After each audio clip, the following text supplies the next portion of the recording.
Hey friends, hope the morning's treating you well. I do not have my coffee with me. I left it inside. Hopefully you have yours if you need it. I uploaded a video day before yesterday, like Eric Amble, Roscoe, talking about getting to go out to Neil Young's ranch and record. Did you guys see that? I really enjoyed that video. That whole story, I don't know, it just seemed like a good example of the things that I like about doing this, the things that I like to share. Roscoe's a big fan of Neil Young, and he's producing Nils Lofgren, which that's pretty damn cool. That's pretty damn great. But getting to go out to Neil's ranch and record him, I enjoyed everything about that. I heard him tell a story, just a little part of it. I think the only part that I remember was that he got to play through Neil's guitar rig, and somehow Nils Lofgren made that happen. So that's all I knew. That's it. But I knew I wanted to interview Roscoe. I'd known him for a while. I think through the Bottle Rockets is probably how I'd met him. But I'd known him for quite a while, and I had asked him 10 years ago to be on my podcast, and he came to Nashville, and it didn't happen. And he was playing a gig, and everything just went crazy, and there wasn't much time. And he said something about, can I get a rain check? And I'm like, that's no biggie, man. That's no big deal. We'll do that some other time. Some other time became 10 years later, which is kind of how life works sometimes. But I'm actually glad that it worked out this way, though, because I think it turned out better. But when I was in April, I was on the East Coast with Todd Snyder, and I was asking my buddy Todd Fox, I was like, hey man, what do you think? There wasn't a New York City date, and Roscoe lives in New York City, and I was like, man, what if we drive by on one of these off days, or maybe at the end of the tour, why don't we drive into New York City, interview Roscoe, and then just get out? That's all we do.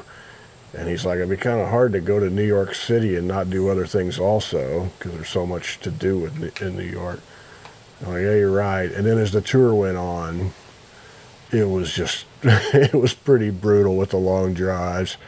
And we were getting a little bit worn out. And the idea of sneaking into New York and back didn't sound really great. I'm like, I'll do it down the road.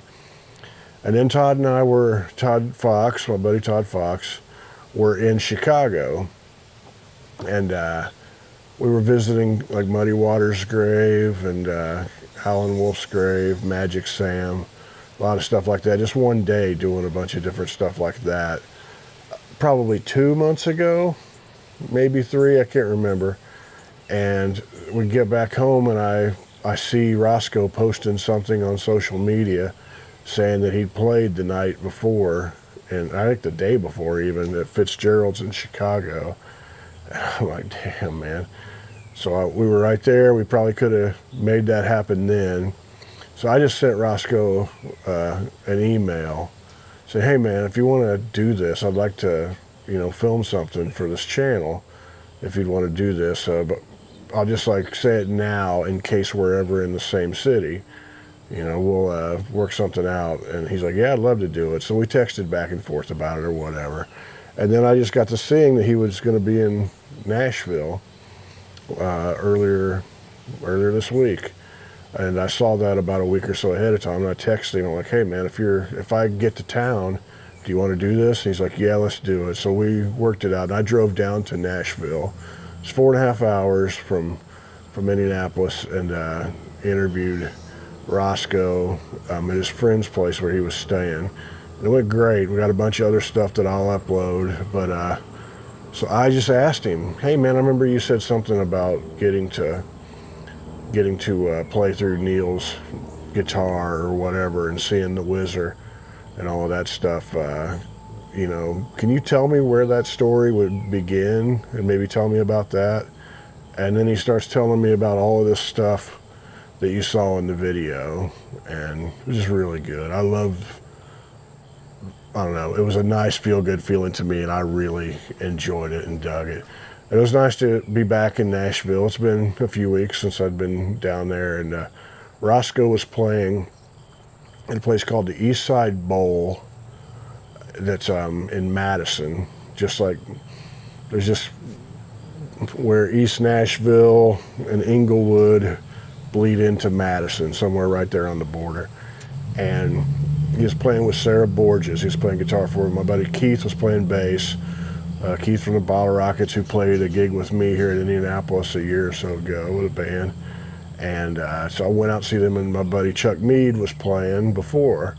And I was supposed to have breakfast with Chuck and my buddy Butch, and we had to cancel because some stuff came up. But, got to hang out. It was a really good hang. This is where the name dropping will probably come in and be a little bit much, and I apologize. I'll try not to go too far with it, but it's just like a really nice neighborhood hang. I was just remembering all of the people that I saw that night. I remember I walked in, I saw Mangler. Mangler was there, and hanging with Chuck. I got to see Brenda, Chuck's wife Brenda, who's the smartest person on country music history that I have ever met, bar none, and I mean that. And I went out back. This East Side Bowl used to be a Kmart. Like back when I lived there, it was a Kmart, and they've redecorated it and turned it into a venue, bowling alley, and it looks amazing. I mean, it looks amazing inside, where it looks like somebody just found a whole bunch of old bowling alleys and arcades and stuff and brought it all in there. And you should look up pictures online. It's pretty amazing. They did a great job with it. I had breakfast there with my buddy Butch a month or two ago, and it was really good. It was actually not that expensive either, which is saying something these days. But anyway, I walk in, Mark Arnold, known for a while. He used to work down at the Harley Davidson place there at the Shed in Knoxville. Now he's running some things there at East Side Bowl, and he took me out back, and he's like, I think some people are standing out in the alley. So in the alley behind Kmart, and there's Warner, there's Roscoe, Warner Hodges. I hadn't seen Warner for 3 years. Like the last time I saw him was when I did a tour with him overseas, and like when we left, we flew back together, and when we kind of separated at the airport in Nashville, I think that's the last time I remember seeing him. And I'm terrible at keeping up with people, and it's been like 3 years, which is crazy. But we're standing out there in a back alley, him and Roscoe, and they're talking about how underappreciated Ronnie Montrose was. And I'm just thinking, man, these are the conversations you just don't get everywhere. And who else, man? I don't want to do a big laundry list. There were just so many people there that I hadn't seen in a little while. People I liked and nice folks, and it was a really good time. It was good to get back in Nashville. And now that I'm back here, I actually had some technical difficulties with my computer. I was trying to edit together that episode or that video that I uploaded. Had some really weird glitches that I went on and ranted a little bit about to the people in the Patreon or the channel members area, and they laughed about it, and I figured it out. I slept, and the next morning I'm laying there in bed, and I was just eyes closed, and I thought, I wonder if that's the problem, and I went and tried it, and it was perfect. Worked it out. Anyway, that doesn't mean anything to you if you didn't see that video of me talking about it. But now that I'm back here in town, it's drive-in season, and we're really, really lucky here in Indianapolis. There are, I don't know, quite a few drive-ins within a very short drive of where I'm standing right now.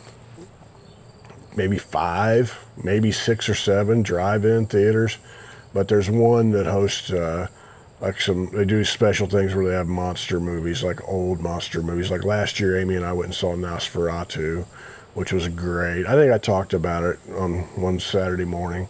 It was really, really fun to see that at a theater. And they brought in a guy playing a organ, a big pipe organ from Chicago, who was playing off of the original score. So that's going all through into everybody's cars. It was really, really great, really fun. And I like, if I go to a drive-in, I would like to see an old movie, or at least something, I don't know. I'd like to see things that I feel like work in that situation. If there's something new out that I really want to see bad, maybe I want to watch it in a theater. Maybe I want to watch it sitting on my couch, you know. But certain old monster movies and stuff like that, I really like the idea of seeing them in a drive-in. So tomorrow, or tonight, I'm going to go see The Beast from 20,000 Fathoms, which is great. And then after that, at the same place, they're going to show the original King Kong. So I'm looking forward to seeing those on the big screen. That should be a good time. And all for one low price. And we're lucky because in Nashville, for years, I would Google like once a year, like there has to be a drive-in somewhere within driving distance of us that's still open and still alive, and there just wasn't. We'd have to go a long way, so I missed that. Because we used to go every Sunday, where they had a deal where you could get like a carload in. If you showed up before like 7 o'clock maybe, like everybody could get in for, it wasn't much money. It was $1 or $2 a piece at the Southview Drive-In in Indianapolis. It's not there anymore. But you'd have to wait like 2 hours to, you know, before the movie started. So we just show up. Me and my friends were cheap, and you know, pay the cheap price to get in. Stand out there, play frisbee, sit on lawn chairs, listen to the radio. Somebody would always, you know, have AC/DC cranked, or Montrose or something like that cranked up. Stand out there playing frisbee. And go up to the shop, get a cheap pizza, have some food, and hey, here comes the movies. Hey, look at that, Fletch is on. Get to see Fletch or Airplane. Some great cinematic genius movie like that. But so I'm looking forward to that. Gonna go do that. I'm gonna get me some root beer. I think I'm gonna bring my dog Wendell. Amy and I'll go, and this will be Wendell's first trip to the drive-in. He's approaching 2 years old, and he's calming down a little bit, and I think it might be time for him to have his first drive-in experience. So you guys go to the drive-in? Do you have a drive-in anywhere near you? Did you go when you were a kid? I found as life goes on, I have a really hard time relating to people who have never hidden in a trunk to sneak into the drive-in. It's just kind of hard to, you know, I'll find middle ground with people. You know, I'll work hard for that. But sometimes it's harder to find that middle ground when you just know they've never snuck in a trunk. But anyway, tell me about your drive-in. What did you see at the drive-in? And I will get to working on some more videos, and I'll see you soon. And I also have some more dates. I'm going to leave in about 9 or 10 days to do some touring overseas. So I'll put the dates down in the comments below. And check out this video of Roscoe if you haven't seen it yet, talking about Neil Young.